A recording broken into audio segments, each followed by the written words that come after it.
कर्नाटक के हुबली में एक कॉलेज परिसर में कर्नाटक कांग्रेस के पार्षद की बेटी की हत्या के बाद से पूरे राज्य में राजनीतिक हलचल शुरू हो गई है। विपक्षी भाजपा और कांग्रेस के बीच लव जिहाद के मुद्दे को लेकर तीखी नोकझोंक चल रही है।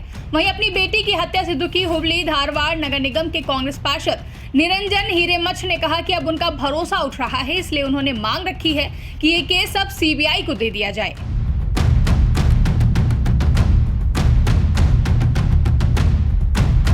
कॉलेज परिसर में अपनी बेटी की हत्या पर हुबली धारवाड़ नगर निगम के कांग्रेस पार्षद निरंजन हिरेमठ ने प्रशासन पर लापरवाही का आरोप लगाते हुए कहा कि मैंने 8 लोगों के नाम खुले तौर पर दिए हैं, उन्होंने एक भी व्यक्ति को नहीं पकड़ा है, इसलिए अब मेरा विश्वास टूटने का डर है। वे मेरे मामले को भटकाने की कोशिश कर रहे हैं। अगर आप इस केस को हल नहीं कर सकते हैं तो इसे सीबीआई को दे दें। तो किस कारण से आप पीछे हट रहे हैं?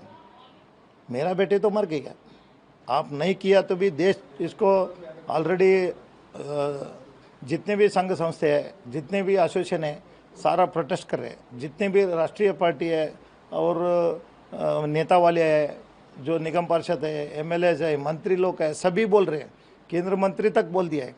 ये दुख जो है ना, हमको बहुत बुरा लगा कर। ये जो षड्यंत्र कर रहे हैं, 8 लोगों का इन्वॉल्वमेंट, मेरे को खुला नाम भी दिया मैंने, एक आदमी को भी सिंगल नहीं पकड़ा, नहीं उसको अरेस्ट करने में। मैं इसके लिए मेरे को विश्वास टूटने का डर है। वो काम, मेरा केस उसको उल्टा करने का देख रहे हैं, तो इसके लिए मैं चाहता हूँ, या आपसे नहीं होता है तो सीबीआई को दो। मैं किसको मांग करना? आज देश का राष्ट्रीय अध्यक्ष है, फिर यहाँ काम नहीं हुआ तो ऊपर तो पूछना है ना मैंने। वहीं बीजेपी के राष्ट्रीय अध्यक्ष जेपी नड्डा ने आज हुबली धारवाड़ के कांग्रेस पार्षद निरंजन हिरेमठ के आवास पर जाकर उन्हें सांत्वना दी। इस दौरान जेपी नड्डा ने कहा कि ये दिल दहला देने वाली घटना है, ये मानवता पर गहरा आघात है। बीजेपी इस घटना की निंदा करती है। यह दिल दहला देने वाली घटना है और ये मानवता पर एक गहरा आघात है। भारतीय जनता पार्टी समस्त परिवार इस घटना की घोर निंदा करता है और शोक संतप्त परिवार को सांत्वना भी देता है कि वो इस दुख भरी घड़ी में सारा देश उनके साथ खड़ा है और उनको न्याय मिलेगा, इसके लिए भारतीय जनता पार्टी प्रयासरत रहेगी। आगे जेपी नड्डा ने कहा कि इस मामले में सीएम सिद्धरमैया और गृह मंत्री जी परमेश्वर के बयान आपत्तिजनक हैं। उनके बयान तुष्टीकरण की पराकाष्ठा हैं। उनके बयान जांच को प्रभावित करने वाले हैं और जांच पर पर्दा डालने वाले हैं। मुझे जो वक्तव्य मुख्यमंत्री सिद्धरमैया जी का सुनने को मिला और जो वक्तव्य मुझे गृह मंत्री जी परमेश्वरम जी का मिला, वह अत्यंत ही आपत्तिजनक है।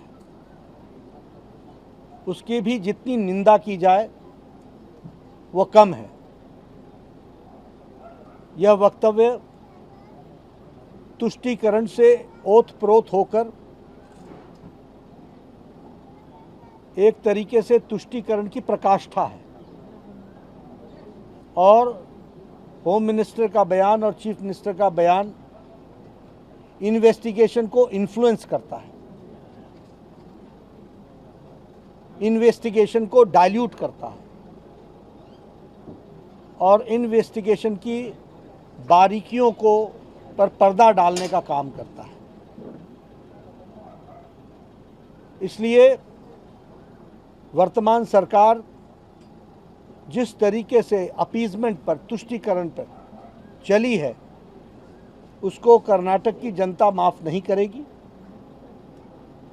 और पुलिस भी इस केस की बारीकियों में जाए, क्योंकि देश और जनता इंतजार कर रही है।